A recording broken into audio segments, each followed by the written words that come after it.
In a quiet village nestled between green hills and whispering woods, lived a little boy named Arav. He was no taller than a fence post, with wild black curls and eyes full of wonder. While other children played marbles or chased chickens, Arav would lie on the grass and stare up at the sky. "Why are you always dreaming?" his older brother Karen would tease.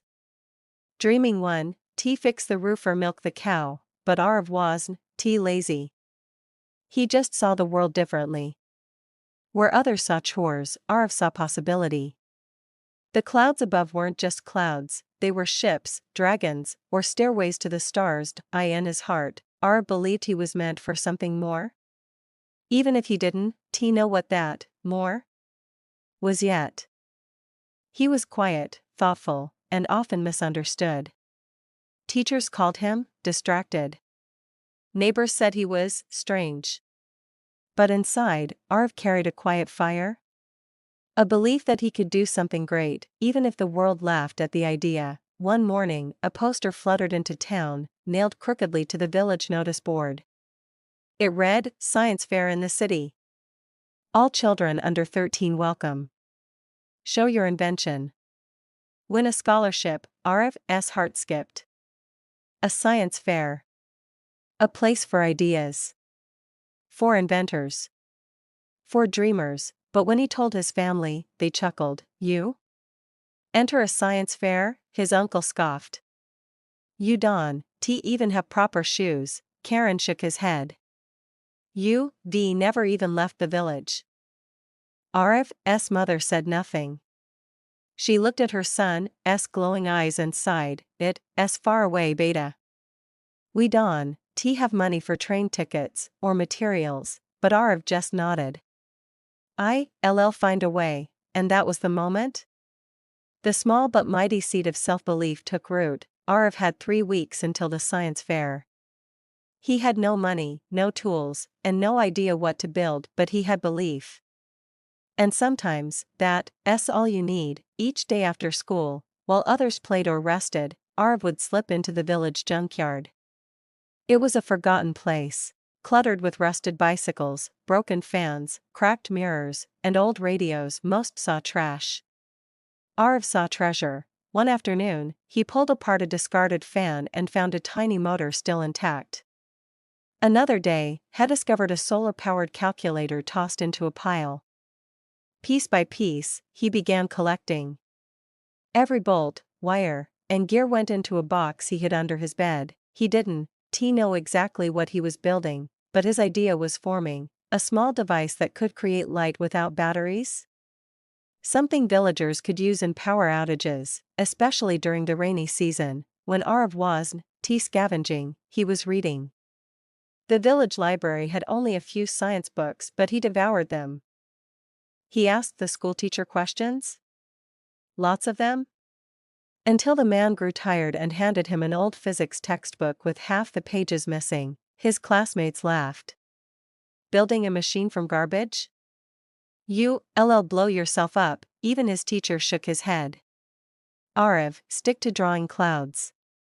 That's more your thing. But Arav just smiled. Because deep inside, he could see the machine. Glowing in the dark, lighting up homes like magic. Nights were hardest.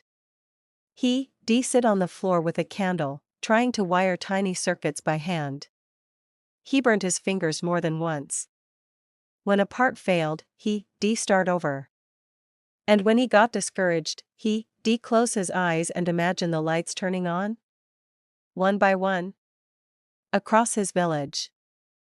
He named his invention the Sunpod. It was no bigger than a lunchbox, made from tin, wires, old solar strips, and a salvaged circuit board. It absorbed light during the day, then powered a small LED at night. Simple, but powerful. When the last piece finally clicked into place, and the light blinked on for the first time, Arav didn't cheer. He just smiled, quiet and proud. He had built something? Not just with his hands, but with belief. But there was still a big problem. He had no way to get to the city. The city was over 100 kilometers away. Arav had never left his village, let alone traveled so far. The train ticket cost more than his family could afford. But he was determined. The morning before the fair, Arv walked to the local carpenter's shop. The owner, an old man with thick glasses and a kind heart, listened as Arv explained his invention and dream. When Arv finished, the man smiled and handed him a wrinkled note. "Just enough for a train ticket. You, re the first boy I seen who looks at scrap like it's gold?" The man said. "Go show them what you built." Arv packed the sun pod in a cloth bag lined with straw and boarded the rickety train alone. The journey was long. The train rattled and hissed, and Arv clutched his bag the entire way, whispering to it like a friend. The city was dizzying, loud, bright, and fast. At the science fair hall, children stood behind polished tables, their inventions sleek and shiny. Some had robots. Others had drones or computer simulations. When Arv unpacked his box of wires and tin, a few children giggled. One boy with a logoed lab coat leaned over and said, "Nice toy," but Arv stood tall. "It's not a toy. It's a light for people who don't have electricity." Judges in suits made their rounds.